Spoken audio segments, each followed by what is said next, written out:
여러분 안녕하십니까? 이번 시간에는요 공공선택이론 중에서 대의제에 대해서 보고 있는데요. 지난 시간에 정치가에 대해서 봤고요. 이번 시간에는 관료들의 행태에 대해서 한번 살펴보도록 하겠습니다. 공무원 생각하시면 되겠어요. 자, 첫 번째 줄에 현대 정부에서 관료들은요 정치가 못지않게 중요한 역할을 수행하고 있고요. 점차 근데 관료 조직이 비대해지고 오는 그런 모습을 볼 수가 있습니다. 정부에서 관료들이 차지하고 있는 그 비중이 점점 커지고 있어요. 그래서 관료 조직이 점차 비대해지고 있다. 이러한 모습을 보이고 있고요. 자, 세 번째 줄 볼까요? 일반적으로 관료로서 수명은 정치가로서 수명보다 길어요. 그러니까 정치가는 선거에서 떨어지면 그냥 끝나는데 공무원들은 그냥 계속 오랫동안 잘리기 전까지, 은퇴 이전까지는 계속 수명이 길다는 거 알 수가 있고요. 그리고 정책 집행 과정을 직접 담당하고 있기 때문에 관료들은 약간 전문가로서의 행정 전문가로서의 역할도 담당하게 됩니다. 자, 민간 기업과의 관계를 보면 자, 민간은요 이윤을 극대화하는 명확한 목표가 있어요. 그래서 맥스 이윤을 극대화한다 이렇게 보면 되는데 관료들은요 약간 뭐라고 할까 목표가 뚜렷한 경영 성과 이런 것들은 좀 그래요. 그래서 거기 보면 맡은 일을 얼마나 성공적으로 수행을 했는가 평가할 만한 적정한 기준이 없어요. 정부가 또 목표를 추구하는 게 무수히 많잖아. 그래서 목표가 뭔가 애매합니다. 애매한 특성을 보이고요. 자, 그리고 관료의 성과를 평가하기가 어렵게 됩니다. 자, 관료가 기울인 노력과 정책의 성과가 반드시 비례하지 않기 때문에 그러니까 공무원이 내가 열심히 국가, 민족, 조직을 위해서 일을 하고 노력을 했는데 그에 따른 리턴, 보답이 제대로 비례하지 않게 되면은 열심히 할 만한 요인이 없어요. 그래서 우리가 많이 들어봤죠? 복지부동 한다는 거 많이 봤습니다. 그래서 143페이지가 보시면 관료들은요, 자, 퍼블릭 서번트라고 하죠. 공복이라는 표현을 씁니다. 국가와 국민을 위해서 일을 하는 그런 특성을 또 보여야 된다는 관점에서 보면 국민의 선호, 더 나아가서는 정치가들의 의사를 현실에 충실하게 반영시키는 그게 사실은 관료들의 목표라고 해야 됩니다. 근데 현실에서는요, 목표도 애매하고 나의 성과와 보상이 잘 연결되지도 않고 이렇게 되니까 자신의 사익을 추구할 가능성이 많이 있게 되는 것이죠. 오케이? 이렇게 해서 이걸 기반으로 해서 관료제 모형을 시작합니다. 여기서 밑에 관료제 모형의 기본 골격 한번 볼게요. 관료제 모형의 기본 골격. 자, 우선 관료제 모형이라는 것은 첫 번째 줄에 보시면 말 그대로예요. 현실에서 주체가 되는 관료들이 어떤 행동을 보일 것인가를 예측하는 데 분석의 초점. 그래서 관료들의 행동을 분석하고 그래서 이러한 상황이 되면 어떠한 행동을 보일 것이다 라는 것을 예측한다. 이렇게 보시면 되겠습니다. 자, 그러니까 앞에서 말씀드린 것처럼 관료들의 목표가 애매모호한 것도 있는데 끝에서 사익을 추구한다. 이렇게 표현했잖아. 관료들에게 사익은 뭘까요? 그걸 한번 볼 수가 있습니다. 개인의 이익을 위해서 돈을 삥땅 뜯고 이러면 안 되는 거지. 당연히. 그래서 어떤 목표와 이 모형이라는 게 그렇잖아요. 어떤 목표, 목적식과 제약식 그걸 찾아봐야 됩니다. 자, 그래서 거기 보시면 두 번째 단락 볼까요? 관료들의 행태에 관한 대부분의 실증 연구는 그들이 공공 서비스를 생산할 때 비용을 가능한 한 최소 수준으로 낮추려고 노력하지 않는 경향. 그러니까 관료들의 어떤 행동을 봤을 땐 비용 극소화라는 비용 절감이라고 하는 노력을 하지 않습니다. 안 해. 이렇게요. 아니 비용을 절감해서 절약하게 되면 그 절약한 만큼의 이득이 나한테 오면 좋겠는데 그런 게 없으니까 그런 인센티브가 없다는 것이죠. 자, 그래서 관료들의 비효율적인 생산을 하는 이유는 능력이 없다라기보다는 여기 나와 있는 것처럼 인센티브가 없는 거야. 그래서 최적 생산을 하지 않고요. 비효율적인 생산을 하더라. 이렇게 볼 수가 있겠습니다. 자, 그래서 비능률성 때문은 아니고요. 거기 나와 있네요. 우리나라 관료들, 공무원들 보면 다 시험 보잖아. 그렇기 때문에 비능률성은 아니고 그리고 무능이다? 요것도 좀 아닌 것 같긴 하고 이렇게 표현을 합니다. 넘어갈게요. 자, 그래서 구체적인 모형 몇 가지를 제시합니다. 자, 니스카넨 모형이라 해요. 니스카넨 모형. 앞에서 얘기했던 관료들의 행태를 좀 잘 반영해서 나타내려는 모형인데요. 첫 번째 줄 보시면 1971년에 관료제 모형을 이제 제기했는데 자, 목표를 뭐로 잡았습니까? 하면요. 거기 두 번째 줄 볼게요. 자신이 속한 부서의 예산 극대화, 맥스, 예산을 극대화하는 거야. 공무원들이 여러분 뭐 떼돈을 벌고 이런 것도 아니잖아. 박봉이고요. 물론 이제 안정적인 지위를 갖고 있긴 하겠지만 또 노후가 약간 보장되는 뭐 그런 게 있어가지고 공무원을 많이 하는데요. 물론 뿌듯함도 있고요. 그러다 보니까 뭔가 민간의 사적인 측면과 약간 목표가 좀 달라요. 그래서 예산을 극대화해. 여러분들 마찬가지야. 어느 부처, 어느 부서 하면 돈을 쥐고 흔들거나 돈이 또 어떻게 보면 제일 중요하다 보니까 예산을 많이 배정받은 그런 부서는 뭔가 조직원들이 어깨에 힘이 들어가요. 자, 그래서 이 예산 안에 뭐가 담겨 있습니까? 보면은요. 세 번째 줄에 직책상의 특권. 좋은 부서에 근무하고 계시네요. 사회적인 명성, 또 권한, 이런 것들이 다 담겨 있는 거예요.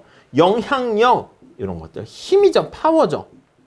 이게 바로 예산에 담겨 있다. 이렇게 보시면 되겠습니다. 자신이 속한 부서의 예산과 비례해서 자신이 어떤 힘이 커지기 때문에 이런 것들이 전부 다 예산에 종속된다라고 보시면 돼요. 예산이 커지면 이런 것들이 다 커지기 때문에 그래서 한마디로 니스카넨은 예산 극대화를 추구한다. 이렇게 얘기합니다. 오케이. 두 번째 단락 보시면 니스카넨은 관료들이 생산물의 사용자들에게 돈을 받아서 경비를 조달하는 게 아니라 입법부 심사를 통해 가지고 경비를 조달한다는 거에 포인트를 맞춰요. 아니 그러면 이 예산이라는 게 국회 입법부의 심사를 통해서 그러니까 우리가 민간의 기업들은요 돈을 대주는 물주를 할까 뭐 광고주를 할까 뭐 그냥 그 돈을 빌려주는 사람들에게 그 사람을 위해서 사실 어떤 사업을 해야 되는데 이 경우는 그런 게 아니야. 돈을 주는 경비 조달해 주는 거기에 초점을 맞출 필요가 없고요. 관료들이 생산물을 한 단위 판매하는 게 아니라 전체 생산물을 예산과 교환하는 형식으로 우리가 생산하고 조달하고 있다는 거 알 수가 있고요. 그래서 관료적 생산에서 나오는 총편익이 총비용보다 크기만 하면 그러니까 최소한 손해를 보는 건 아니다라고 하면은요. 그러면 입법부의 심사를 통과할 수 있어요. 자, 그래서 거기 나와 있는 것처럼 오른쪽에 그래프가 있는데요. 자, 니스카넨 모형입니다. 거기 보시면 수평축에 Q 해서 요게 생산 수준이고요. 편익과 비용이 여기 총편익과 총비용이 그림이 나와 있는데 총편익에 해당하는 게 이렇게 있습니다. 총편익, 총비용에 해당하는 게 이렇게 있습니다. 이게 TC라고 할게요. 그리고 이게 총편익이라 할게요. 그러면 우리 민간에서 최적 선택은요. 순편익을 극대화하는 것이기 때문에 요거 두 개의 접선의 기울기가 같아지는 점이 가장 극대가 되는 것을 잘 알 수가 있어요. 이해 가시죠? 자, 그래서 그림을 살짝 그려보면 이렇게 돼서요. 자, 여기 사회적 잉여인데 그게 순편익이야, 순편익. 사회적 잉여 이렇게 돼 있습니다. 자, 그래서 요게 이제 거리가 가장 멀어지는 상태가 되고요. 이런 식으로 돼 있고, 여기 보시면 여기서는 이제 순편익이 제로가 되지 않습니까? 자, 그래서 극대되었다가 이렇게 제로가 되는 모습 갖게 되는 걸 알 수가 있습니다. 오케이. 자, 그래서 사회적인 최적 수준은 여기가 Q스타 되는 상황인데, 니스카넨 모형에 입각해서 봤을 때는 굳이 그럴 것까지 아니야. 입법부에서 오케이 사인만 해주면 되니까 손해만 안 보면 돼. 자, 그래서 여기서 더 가면 이제 손해가 되는 거지. 여기서 만약에 더 생산하게 되면 이렇게 가니까 여기는 손해가 되고요. 여기까지. 그래서 우리가 니스카넨은 여기까지 생산한다. 이렇게 보시면 되겠어요. 자, 다시 앞으로 가볼게요. 자, 그래서 여기 나와 있는 것처럼 여기까지 생산을 하게 되는 거 알 수가 있고요. 가능한 한 순편익이 넷 베네핏이 제로가 되는 점까지 생산을 최대한 하기 때문에 우리 약간 뭐라고 할까? 소비자 잉여를 다 뺏어가는 거랑 비슷한. 그래서 거기 보시면 마치 1급 가격 차별 독점자 요거랑 같다는 것이죠. 여러분, 가격 차별에서 1급 가격 차별이라는 것은 소비자 잉여를 소비자가 내려고 하는 금액만큼 다 받아가지고 가져가는 거야. 지금 독점자인 상황이 되어 있어요. 그래서 1급 가격 차별에 독점자와 같은 독점력을 갖게 되는 것이고요. 소비자 잉여를 조금이라도 국민에게 다 남겨주지 않고요. 자신들이 그냥 다 사용해버린다. 이렇게 보시면 되겠습니다. 자, 그림은 거기 나와 있는 것처럼 자 그대로 보시면 될 것 같고요. 여기 나와 있는 이 차이가 순편익 나타내는 거죠. 그걸 여기에다가 이렇게 표현으로 나타냈습니다. 오케이, 그 정도 봐주시면 되겠고요. 자, 그래서 밑에서 세 번째 줄 니스카넨의 설명에 따르면 예산 극대화, 관료의 생산의 극대화를 추구하는 관료들은 여기를 선택하지 않는다는 것이죠. 않고 앞에서 설명한 회계 절차상의 특징으로 인해서 요거 입법부의 심사만 통과하면 되니까 우리요 사회에 기여하고 있습니다. 그래서 가능한 한 총편익이 총비용을 초과하기만 하면 타당성을 인정받을 수 있기 때문에 맥스로 한다 그러면 여기까지 생산 공급을 하게 되는 거 알 수가 있습니다. 자, 그래서 145페이지 가보시면 두 번째 단락 볼게요. 니스카넨 모형에서 관료가 생산하는 생산 수준은 QN까지가 되고요. 그게 바로 여기 나와 있는 순편익이 제로가 되는 점을 알 수가 있습니다. 자, 그래서 거기 1급 가격차별 독점자에 상응하는 독점력을 이용해서 국민들이 가져가게 될 국민들의 잉여라고 할까요? 잉여를 전부 다 관료들이 자신의 부서, 자신에게로 가져가게 되는 거 알 수가 있습니다. 자, 물론 두 번째 단락, 세 번째 단락 볼게요. 145페이지. 관료들은 예산을 배정해주는 입법부의 자신의 행동, 생산 활동에서 나오는 편익을 부풀려 보고하기도 합니다. 그래서 이게 좀 가능한 한 부풀려 보고해야지 더 생산을 많이 하게 되고 생산을 많이 해서 예산을 많이 따올수록 자신들의 권한과 영향력이 커지는 걸 알 수가 있겠죠. 자, 그래서 최적 수준보다요 당연히 또 더 과다 생산되는 비효율적인 상황을 우리가 알 수가 있겠고요. 자, 이에 대체하기 위해서 니스카넨 모형에 따르면 이러한 관료들의 행태 알 수가 있고요. 이거 좀 어떻게 대안으로 마련할 수 있는 보완 조치가 없을까? 예, 그런 것들. 거기 보시면 약간 보완책 제시되고 있는데 한번 봅시다. 맨 마지막 줄 한번 보실까요? 관리자 수준에 있는 관료의 봉급을 예산 절감 노력에 상응. 보수를 월급을 예산 절감에 따른 이득을 그들에게 주는 거야. 그쵸? 그래서 예산 절감 노력에 상응해서 주게 되는 거죠. 약간 인센티브를 주는 거다라고 생각을 하시면 되겠습니다. 자, 그런 방법을 사용해서 과다 생산하지 못하도록 억제하는 거예요.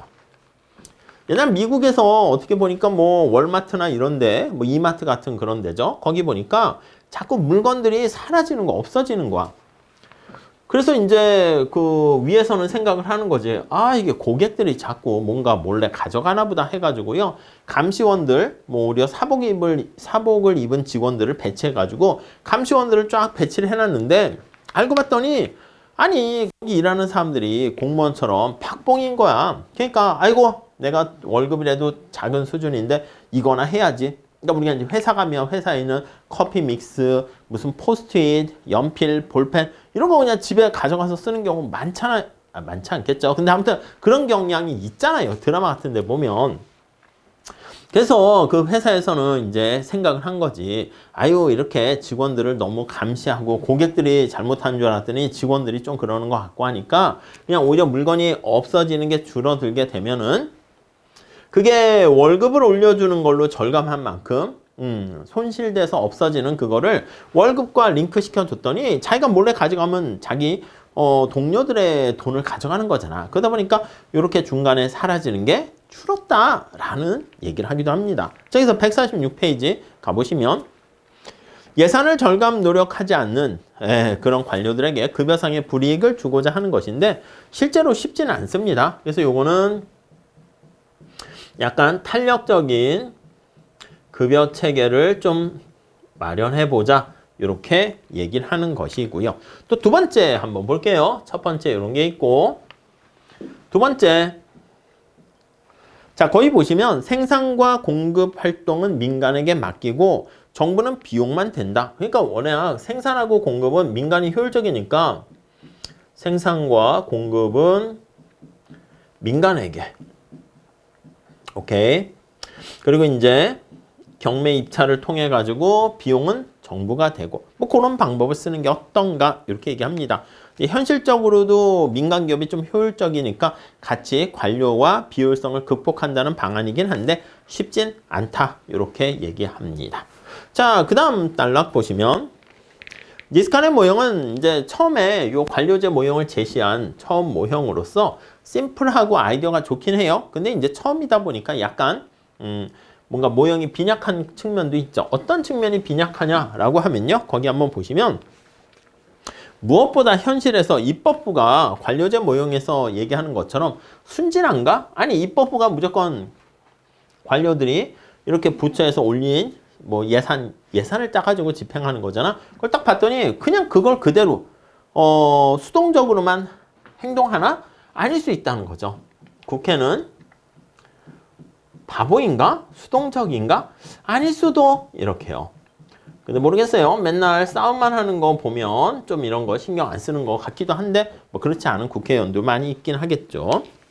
그래서 관료 생산에서 나오는 총편익이 총비용보다 크기만 하면 무조건 순진하게 인정을 해준다 이렇게 얘기하는데 그렇게 바보같이 순진한가?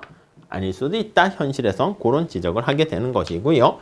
더 나아가서 예산이나 생산 수준이 관료의 효용함수에 들어가는 유일한 독립 변수 아니 관료들이 추구하는 게 어떻게 보면 효용 극대화할 때 예산만 있다? 이거는 좀 아닌 것 같다. 이렇게 볼 수 있다는 것이죠.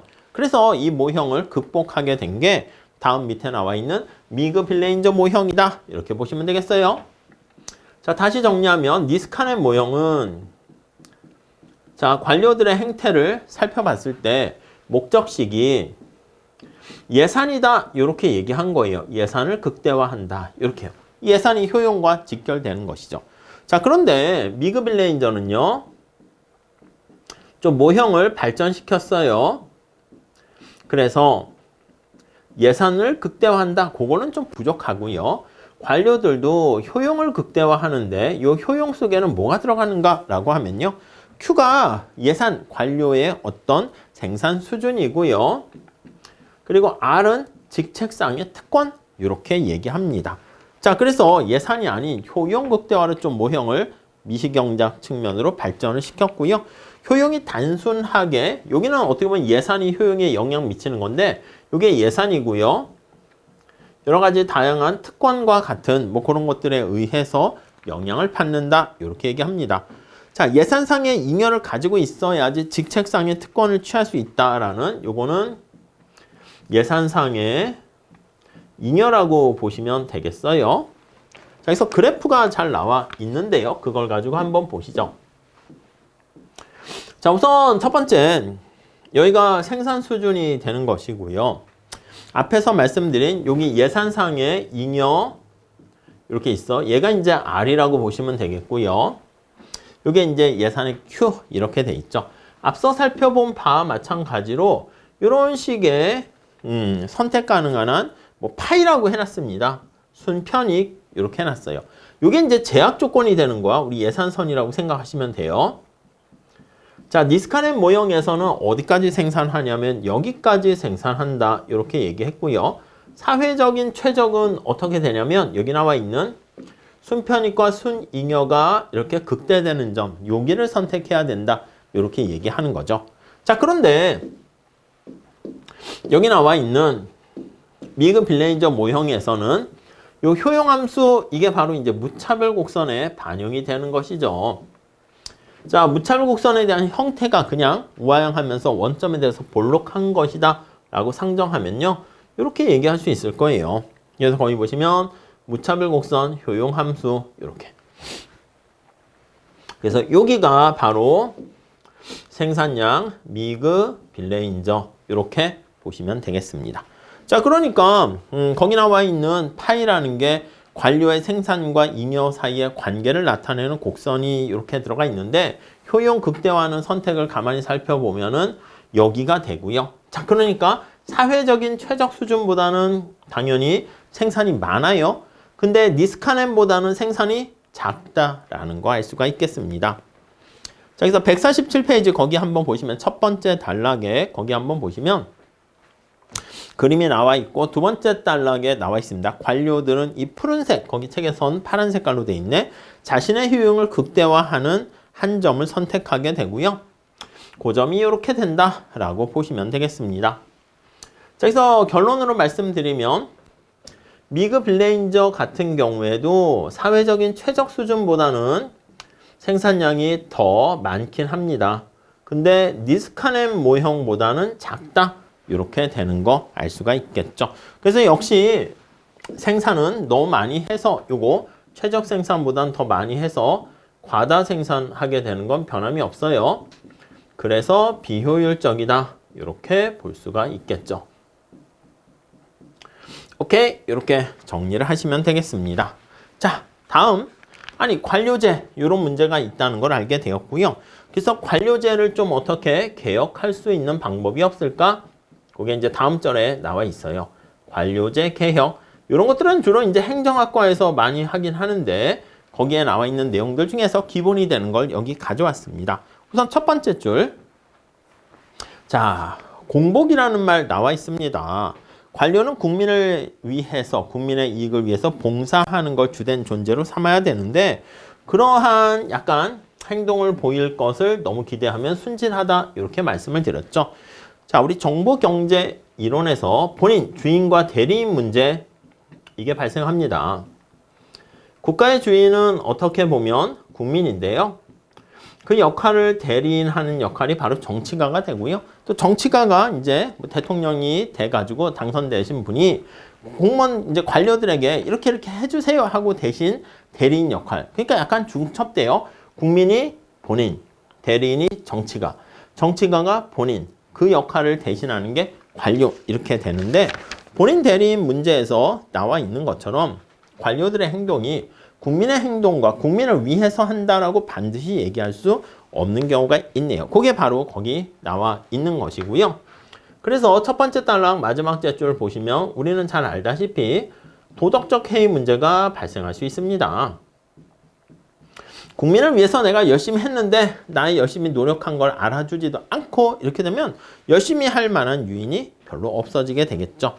다음 두 번째 단락에 보시면 국민으로서 정치가를 통해서 관료 행동에 제약을 가할 수도 있어요.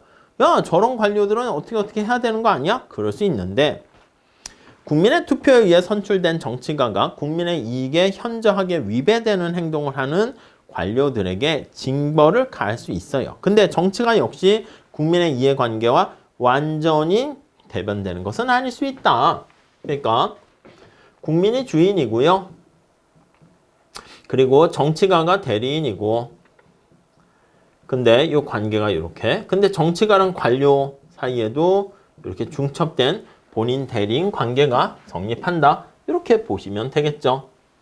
자, 그래서요. 여기 보시면 이렇게 주인 대리인 그리고 더 나가서 여기도 주인 대리인 이렇게 중첩되는 모습을 보일 수 있다는 거 알 수가 있습니다. 그 정도. 거기 보니까 국민, 정치인 중간에 찾았습니까? 관료 사이에 이렇게 중층 구조를 보이고 있네요. 네, 이 정도 정리하시고요. 다음 단락 볼까요?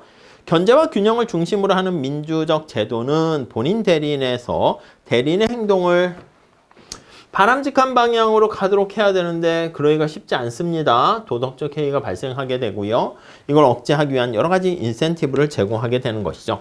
그래서 공동의 이익으로 같이 묶이는 방법도 있긴 하지만 거기 보시면 세 번째 줄 대리인이라 할 수 있는 정치가랑 관료들이 국민의 이익과 합치되는 행동을 하고 있는지 감시 또는 통제할 수 있게 된다는 측면에서 민주적인 정치 제도가 갖는 또 하나의 의미를 찾을 수가 있게 되고요.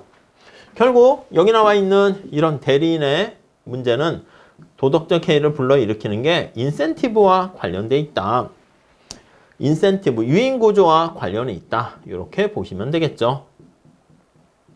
네, 그 정도 보시면 될 것 같고요. 다음 마지막 단락 볼까요? 관료제 문제는 니스카네 모형에서 본 것처럼 과다 생산을 해서 비효율성을 유발하는 데 국한되는 게 아니라 자, 여기 나와 있는 것처럼 과다 생산 이 차원에서 좀 더 가기도 합니다. 현실적으로는 어떤 문제가 있는데 자, 거기 보시면 레드 테이프라는 표현이 있죠. 뭔가 일을 빨리빨리 해야 되는데 안 해요. 테이프로 묶어가지고요. 저 지하 창고에다가 우선순위에서 더 밀리는 거야. 뭔가 불법적인 꽁돈을 주게 되면 우리나라 말고 후진국 같은 데에서 그렇게 해야지 뭔가 일을 빨리 처리해주는 가능한 한 느리게 합니다. 관료주의적 형식주의라고 표현을 하죠. 느리게. 빨리 해줘봤자 그러니까 느리게 해야지 국민들이 와서 좀 해주십시오. 이렇게 되는 거죠. 자, 우리나라에서도 맨 마지막 줄에 보시면 현저하게 나타나지만 공공연히 절차를 까다롭게 합니다. 그러니까 절차를 빨리빨리 진행하지 않고 까다롭게 해가지고 뭐 인허가라든가 승인을 받을 수 있도록 이래야 관료들의 파워가 생기는 거잖아요. 그렇게 표현하죠. 자, 그 다음에 이러한 비능률성의 두 번째 단락 보시면 이유가 여러 가지 있겠지만 절차를 복잡하게 만들고 까다롭게 만들고 또 지연시킵니다. 이렇게 천천히 지연시키고 개인의 이득을 취할 수 있다는 게 특히 중요하게 되는데 이게 바로 뭐라고 얘기합니까 하면요. 지대 추구 행위다. 이렇게 얘기합니다. 그래서 절차를 까다롭게 하면서 지연을 시키면서 거기서 뭔가 얻게 되는 이득, 그 지대라고 하죠. 렌트, 이걸 인허가 해줄 수 있는 주체가 관료밖에 없잖아요. 그래서 렌트 시킹 행위다. 이렇게 표현을 해요. 그래서 지대 추구 행위 이렇게 표현하게 되고요. 복잡한 행정 절차가 바로 많은 지대를 창출하게 되고 그 지대가 관료들이 얻게 되는 이득이다. 이렇게 퉁치시면 되겠습니다. 관료가 얻는 이득 이렇게요. 오케이. 자, 또 하나는 관료들의 이러한 지대 추구 행위뿐만 아니라 행태 자체가 좀 거기 보시면은요. 위험 기피적인 행동을 보이기도 합니다. 그래서 관료들이 뭔가 새로운 혁신을 위해서 뭔가 민간의 삼성, 현대처럼 뭔가 열심히 하잖아요. 그래봤자 얻게 된 이득보다는 이게 모난돌이 약간 정을 맞는다 이런 것처럼 위험 기피적인 그냥 복지부동하게 될 수밖에 없게 되는 경우가 많습니다. 자, 그래서 어떤 관료가 성공적인 찾습니까? 두 번째 줄 성공적으로 수행을 했는데 거기서 얻게 되는 보상은 별로 크지 않고요. 실패하게 되면 왜 너가 그때 그렇게 했냐? 그러한 뭔가 책임만 지게 되면 가능한 한 이거 내가 해서 뭐해? 위에 있는 관례에 따라서 선례에 따라서 이렇게 되는 경우가 되게 많게 되는 것이죠. 자, 그 다음에 다음 단락 보시면 비효율성을 제거하기 위한 개혁의 방안으로 급여 구조와 승진 제도 앞에 봤었죠. 뭔가 급여라든가 승진이라든가 이러한 인센티브를 좀 주면 어떨까? 그런 방안들도 많이 논의되고 있고요. 그리고 또 부처 간의 경쟁이라든가 민간 부분과 경쟁 이런 걸 통해서도 할 수 있는데 거기 나와 있는 세 번째 줄 끝에 보시면 관료들은 기본적으로 경쟁의 위협에서 자유롭기 때문에 경쟁이 없는 거예요. 그러다 보니까 열심히 할 만한 유인이 없게 된다. 이렇게 보시면 되겠죠. 한마디로 말해서 찾았어요. 열심히 일하든 말든 고정된 보수를 받고 때가 되면 자동으로 승진하고요. 어느 누구와 경쟁할 필요가 없고 안일한 분위기가 문제의 핵심이 된다. 이렇게 보시면 되겠어요. 자, 결국은 여기 나와 있는 성과와 보상과 이런 것들이 같이 연계되어야 한다는 것이죠.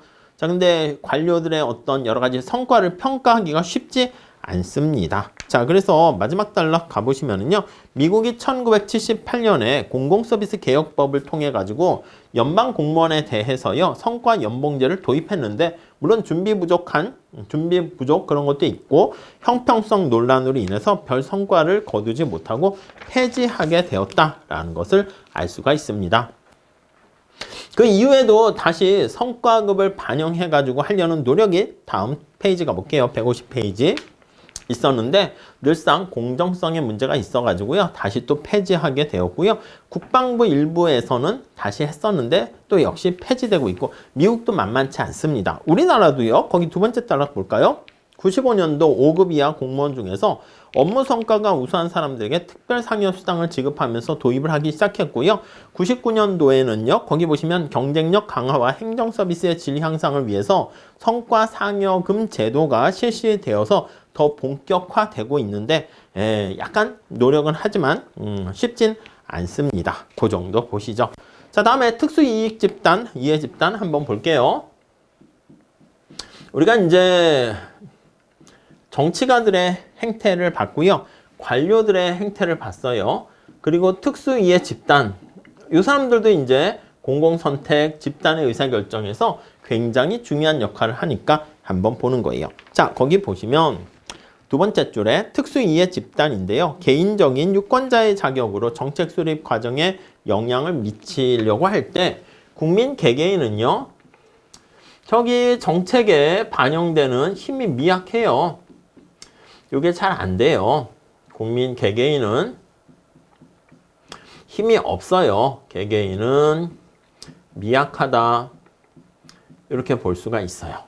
그러니까 이제 혼자서 하면 안 되고 이익집단, 이익단체를 하나 이렇게 구성을 해서 한 목소리를 내야지 전달이 될 수가 있게 되는 것이죠. 그래서 특수한 이익단체 이런 거 많이 볼 수 있죠. 요거를 구성하게 되는 거예요. 자, 그래서 집단적인 힘을 사용하게 되면 그래서 요게 바로 집단적으로 한 목소리를 내는 것이죠. 집단적인 힘을 사용하게 된다라는 거 알 수가 있고요. 자, 이익단체의 집단적인 이런 특성의 가장 큰 강점은 거기 보시면 두 번째 단락 볼까요? 요거 특수이해단체 요거의 가장 큰 특성은 첫 번째. 자, 거기 보시면 구성원들이 공유하는 목적의식이 명백합니다. 공유하는 목적의식이 명백하다. 요게 이제 하나의 특성이 있고요. 그 다음에 거기 보시면 또 높은 조직력, 높은 투표율, 조직력이라든가 그리고 이제 투표를 하게 되면 득표율도 굉장히 한 목소리를 내니까 높아요. 더 나가서 자금력 이런 것 측면에서 막강한 힘을 갖게 됩니다. 오케이? 개인적인 산발적인 그 힘을요 집단을 통해 가지고 형성하게 되면 바우가 세지는 것이죠. 자, 일반적으로 특수이익 집단들은 풍부한 자금을 확보하게 되고요. 또 힘이 세 대중의 여론에 이제 영향을 미칠 수가 있습니다. 여론에 영향을 미칠 수 있고요. 자, 그래서 선전 활동이라든가 정치가의 영향력을 사기 위한 기부 행위도 서슴없이 하는 경우가 많습니다. 다음 페이지 가보시면 첫 번째 줄 대중 집회나 언론기관에 대한 기고를 통해서 자신의 영향력을 발휘할 수 있고요. 특정 분야에 대한 전문가로서 정책 결정에 직접 참여하는 많은 방법이 있습니다. 자, 그래서 우리가 얘기하는 로비 그룹 그거 아니겠습니까? 로비 그룹 이게 바로 이제 어떻게 보면은 특수이익단체 이렇게 생각하시면 될 것 같고요. 예, 거기 보시면 우리 잘 알다시피 두 번째 단락 위에서 다섯 번째 줄 볼까요? 자, 소득의 원천에 따라서 소득을 어떻게 버는가, 노동력을 제공했냐, 자본을 제공했냐에 따라서 거기 보시면 각종 노동조합 아니면 기업을 대변하는 게 정경련 이렇게요. 전국경제인 연합회 정경련 이렇게 있는 거 알 수가 있고요. 소득의 원천뿐만 아니라 소득의 크기에 따라서도 가난한 사람, 부유한 사람들 뭐 이렇게 나누게 되는 거 알 수가 있습니다. 자, 그 다음에 거기 보시면 산업별로 또 나눌 수가 있어요. 산업별로 다양한 이익 집단이 존재하는 것이죠. 거기 보시면은 자동차 산업의 로비 그룹이라든가 아니면 농업이나 축산업의 로비 그룹이라든가 자동차 아니면 또 의사협회나 약사 이런 것도 있죠. 의사협회, 우리가 소위 말하는 협회라든가 이런 데가 어떻게 보면은 뭐 카르텔이라고까지 뭐 얘기하긴 그렇겠지만 동일한 공유하는 동일한 목표를 가지고 한 목소리를 내는 집단이다. 이렇게 보시면 되겠습니다. 최근에는 거기 보니까 직종별로 되는 게 아니라 환경보호, 소비자 보호 이런 것들도 거기 나와 있습니다. 다음 단락 볼게요. 자, 민주사회에서는 다양한 생각을 가진 사람, 다양한 이해관계를 가진 사람들이 서로 타협하면서 약간 상대방에 대한 공감과 자기도 한 발 뒤로 양보하는 그런 서로 협조하는 그런 모습을 보여야 되는 게 당연한 거예요. 자, 그런데 거기 나와 있는 것처럼 특수이익집단이 나름대로 그러한 역할을 하기도 하는데 일반적으로 여기 보시면 다 자신들의 이익을 추구합니다. 자동차 협회, 의사협회도 의사의 목적, 노조도 노조의 목적, 이익을 위해서 대변하는 역할을 하는 것이죠. 자, 그렇기 때문에 사회 전체적으로 보면 나름 의미는 있지만 사회 전체적으로 보면 볼 때 네, 거기 나와 있는 것처럼 비효율적이거나 불합리할 수가 있다. 이렇게 얘기할 수 있네요. 불합리하다. 네, 이렇게 할 수도 이래야겠죠. 할 수도 있다. 네, 이렇게 보시고 그 다음에 거기 보시면 밑에서 세 번째 줄에 철의 삼각형 이렇게 있습니다. 우리가 흔히 많이 볼 수가 있어요. 철의 삼각형 이렇게 삼각형이네요. 그래서 도대체 누가 삼각형을 이룹니까? 거기 보시면 정치가 각종 비리에는 이제 정치가가 있죠. 그리고 이제 관료가 또 껴야 돼. 관료가 없으면 안 돼요. 그리고 거기 보시면 특수 이익 집단. 요거 이익단체, 이익 집단. 이 세 명들이 똘똘 뭉쳐가지고 야, 우리 국민들을 위하지 말고 우리들의 이익을 위해서 한번 영화나 드라마에 많이 나오지 않습니까? 그렇게 되면은 거기 나와 있는 특정한 집단에게 혜택이 돌아가도록 뭔가 행동을 하게 되는 걸 알 수가 있고요. 자, 그러면 다음 페이지 152페이지 가보시면 과반수의 지지를 얻어서 통과되는 배후에 이들의 연합 관계가 이렇게 도사리게 되는 것이죠. 일반 대중은 정보도 제대로 갖추지 못하고요. 정보가 있어도 저기 나와 있는 강한 특수이익 집단에 따른 글쎄 뭐 이건 아니고 눈 모양 이렇게 막 있기도 하대요. 아무튼 뭐 이런 것들 이거 어떻게 대적을 합니까? 그래서 거기 보시면 이런 결과를 미리 막지도 못하고요. 막아봤자 나만 힘들고 나만 고생하고 이렇게 되는 경우가 많아요. 그래서 마지막 대줄을 보시면 우리 사회 여러 방면에서 이러한 특수이익 집단의 활동이 점점 다양해지는 모습을 볼 수 있다. 이렇게 보시면 되겠네요. 오케이? 자, 그래서 이번 시간에는요. 관료들의 행태, 그래서 니스카넨과 미그블레인저 모형을 살펴봤고요. 그리고 마지막으로 특수이익 이해관계를 가지고 있는 이익 집단의 여러 가지 특성과 사회에 미치는 정치적 어떤 의사결정 과정에 미치는 영향력 그런 거에 대해서 한번 살펴봤습니다. 자, 이렇게 해서 공공선택 이론은 마무리 짓고요. 어떻게 보면은 어렵지 않긴 하지만 우리 뒤에 연습 문제에 재미난 게 많이 있으니까 여러분들께서 반드시 한번 좀 풀어보셨으면 좋겠습니다. 오케이. 자, 이렇게 하시고 다음 시간에 우리 외부성 그리고 환경정책 이런 거에 대해서 같이 공부해 보도록 할게요. 감사합니다.